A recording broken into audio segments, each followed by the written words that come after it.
और जो मेरी नसीहत से मुंह फेरेगा उसकी जिंदगी तंग हो जाएगी और क़यामत को हम उसे अंधा करके उठाएंगे।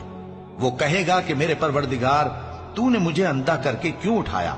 मैं तो देखता भालता था। अल्लाह फरमाएगा कि ऐसा ही चाहिए था। तेरे पास हमारी आयतें आईं तो तूने उनको भुला दिया। इसी तरह आज हम तुझको भुला देंगे। और जो शख्स हद से निकल जाए और अपने परवरदिगार की आयतों पर ईमान न लाए, हम उसको ऐसा ही बदला देते हैं। और आखिरत का अजाब बहुत सख्त और हमेशा बाकी रहने वाला है।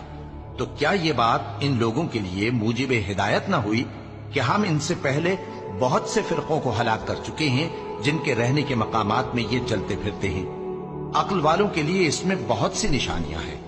और अगर एक बात तुम्हारे परवरदिगार की तरफ से पहले सादिर और जज़ाए अमाल के लिए एक मियाद मुकर्रर न हो चुकी होती तो नुज़ूल अज़ाब लाज़िम